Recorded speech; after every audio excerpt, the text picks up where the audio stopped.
जय हिंद। नियंत्रण और समन्वय के चौथे भाग तक हम लोग पढ़ चुके हैं। उसमें प्रतिवर्ती क्रिया, प्रतिवर्ती चाप, ये सब चीज़ को हम लोग देख चुके हैं तथा पादप में अनुवर्तन, प्रकाशानुवर्तन, गुरुत्वानुवर्तन, ये सब चीज़ को हम लोग पार्ट 4 में पढ़ चुके हैं। पादप हार्मोन क्या होता है? तब पादप हार्मोन क्या होता है? ये एक रसायन है। हार्मोन्स क्या है? ये जंतु में पाया जाता है और पादप में पाया जाता है। तब पादप में पाए जाने वाले हार्मोन्स को पादप हार्मोन कहते हैं। तब पहले हार्मोन क्या होता है?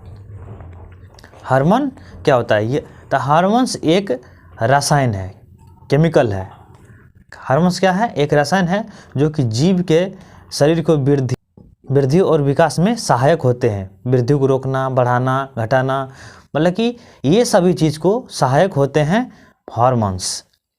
तो आज हम लोग देखते हैं पादप हार्मोन्स। पादप हार्मोन्स क्या होता है कि पादप में पाए जाने हार्मोन्स को पादप हार्मोन कहते हैं। ये 2 टाइप्स होते हैं। कितने टाइप्स होते हैं? 2 टाइप्स होते हैं। एक होता है वृद्धि प्रवर्धक तथा वृद्धि रोधी।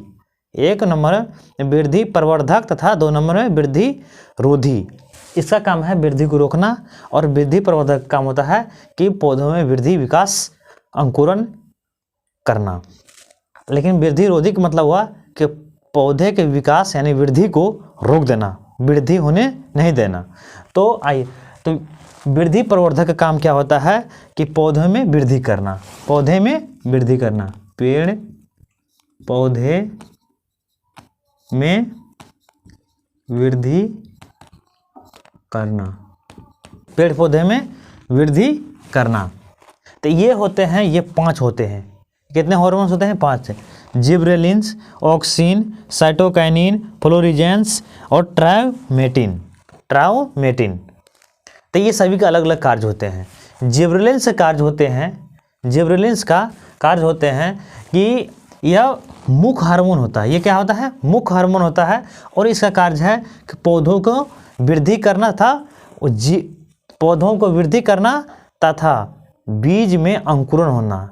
कोई बीज जो है, कोई भी बीज, मकई का, धान का, गेहूं का, वो जो अंकुरित होते हैं वो किसके कारण है? किस हार्मोन के कारण होता है? वो जिबरेलिन्स के कारण होते हैं। अगर जिस बीज में, जिस पौधा में जिबरेलिन्स अधिक होगा तो जल्दी अंकुरण हो जाता है, जिसमें कम होता है तो उसमें अंकुरण नहीं होता है। किसी में अंकुरण होवे नहीं करता क्योंकि उसमें जिबरेलिन्स हार्मोन खत्म हो जाते हैं। और दूसरा आता है ऑक्सिन। तो इसका काम है प्रकाशानुवर्तन करना। तब प्रकाशानुवर्तन हम पहले पढ़ा चुके हैं कि प्रकाशानुवर्तन होता है क्या है।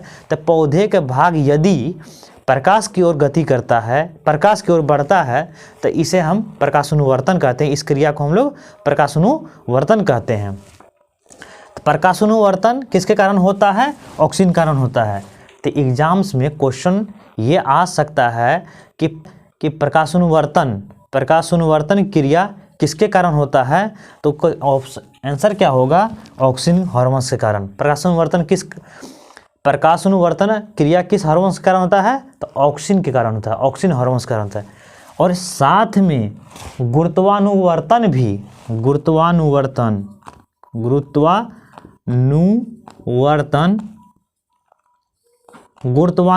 भी ऑक्सीजन हार्मोन्स के कारण ही होते हैं। प्रकाशानुवर्तन या गुरुत्वानुवर्तन, ये दोनों अनुक्रिया दोनों क्रिया जो होती है ये ऑक्सीजन हार्मोन्स के कारण होते हैं। आगे आता है साइटोकाइनिन। तो इसके कारण क्या होता है? कोशिका विभाजन। साइटोकाइनिन हार्मोन्स के द्वारा कोशिका विभाजन होती है। जिस पौधे में साइटोकाइनिन हार्मोन्स ज़्यादा होंगे उसमें कोशिका विभाजन ज़्यादा होगा और वो ज़्यादा वृद्धि करेंगे, ज़्यादा बड़ा पौधा होगा। उसके बाद आता है फ्लोरिजेंस। अगला हार्मोन्स है फ्लोरिजेंस। तो इसका कार्य होता है फूल खिलाने में मदद करता है। फ्लोरिजेंस हार्मोन्स फूल खिलाने में मदद करता है। कोई पौधा में कोई फल, जैसे फूल के बहुत सारे वृक्ष होते हैं तो उसमें कौन सा हार्मोन्स काम होते हैं? फ्लोरिजेंस। अगर जिसमें फ्लोरिजेंस ज़्यादा होगा तो उसमें ज़्यादा फूल खिलेगा, जिसमें कम होगा तो कम खिलता है। मतलब कि फूल खिलाने का समन्वय जो है, कोऑर्डिनेशन जो है, वो फ्लोरिजेंस हार्मोन्स करते हैं। उसके बाद आता है ट्रायोमेटिन। तो ट्रायोमेटिन का कार्य क्या होता है? पेड़ पौधों को घाव भरने में मदद करता है।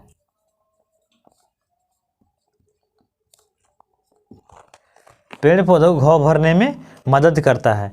पेड़ पौधा घाव क्या होता है, गांव देहात में, शहर में बहुत सारे बच्चे दबिया कचिया जो भी ले करके पौधे को दकुच देते हैं, कुछ काट देते हैं। उससे क्या होता है, पौधे में वो खाली हो जाता है, धोखा चला जाता है, तो उसमें घाव हो जाता है।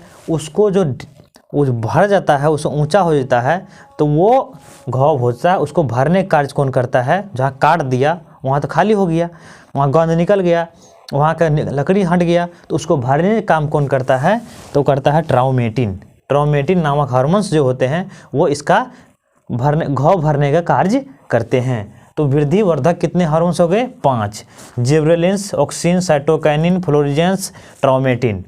आता है वृद्धिरोधी हार्मोन्स। वृद्धिरोधी हार्मोन्स क्या होता है, ये पौधे की वृद्धि व अंकुरण विकास सबको रोक देता है।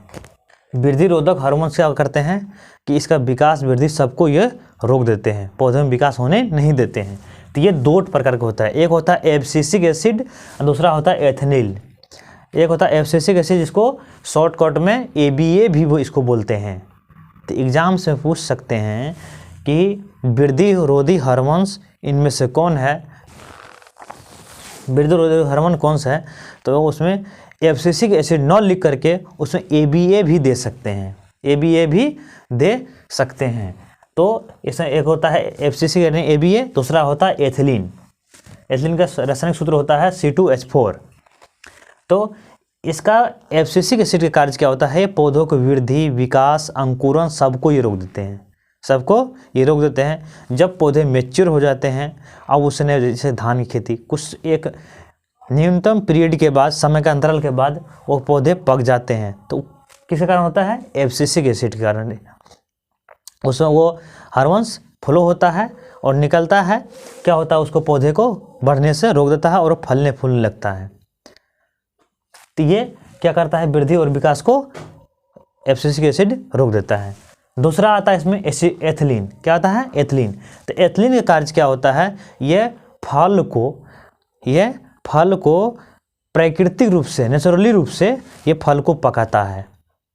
नेचुरली रूप से, प्राकृतिक रूप से अपने आप स्वयं, जो जैसे कि आम का पेड़ लगा हुआ, उसमें खुद ब खुद अगर आम पक जाए तो किसके कारण होता है, एथिलीन के कारण होता है। किसके कारण होता है, एथिलीन के। प्राकृतिक रूप से फल को पका देता है। अब लोग को जितना टाइम है नहीं, तो वो इसके भरोसे पर रहेगा, तो 2010 दिन, 20 दिन, महीना दिन भी लग सकता है फल पकने में। तो लोग क्या करते हैं कि उसके लिए कृत्रिम रूप से पकाने के लिए एसिटिलीन का उपयोग करते हैं, C2H2। तो एसिटिलीन ये भी हार्मोन्स होते हैं, ये भी पकाने का काम होता है। ये कैसे करते हैं, तो एसिटिलीन कृत्रिम रूप से कौन सा हार्मोन्स काम करते हैं, एसिटिलीन। तो अब एसिटिलीन बनता कैसे है, तब एसिटिलीन कैसे बनता है, जो फल पकाते हैं वो बाजार से क्या लाते हैं, कार्बाइड, CaC2। उसको क्या क्या किया जाता है, उसे थोड़ा सा जल छिड़क करके उसे ढक दिया जाता है, कपड़े से कोई चीज़ से ढक दिया जाता है। वो क्या बन जाता है, वो C2H2 गैस बन जाता है। यही है एसिटिलीन। क्या है, यही एसिटिलीन गैस, एसिटिलीन गैस। क्या करता है, आदमी जो इसको फल पकाता है, बाजार से लाते हैं कार्बाइड, उसमें क्या करते हैं, थोड़ा सा जल छिड़क देते हैं, जल देते हैं। जल देने के बाद वो क्या आता है, गैस बन के उड़ने लगता है। तो उसको तुरंत क्या कहते हैं, कोई कपड़ा उपड़ा से ढक देता है और वो फल को तुरंत पकाया जाता है। लेकिन अच्छी तरह से फल नहीं पक पाते हैं, पकाया जाता है। और साथ में बच जाता है चूना, CaO। तो बाजार से लाया जाता है पत्थर, लेकिन बाद में क्या बन जाता है, वो क्या बन जाता है, पाउडर बन जाता है और गैस उड़ जाता है, गैस उसमें फैल जाता है। तो गैस जो फैलता है तो वो होता है एसिटिलीन, और जो बच जाता है नीचे पाउडर के रूप में वो चूना होता है CaO, calcium oxide. I hope आप लोग इसको समझ गए होंगे।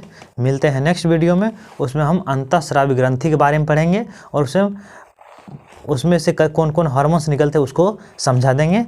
जय हिंद।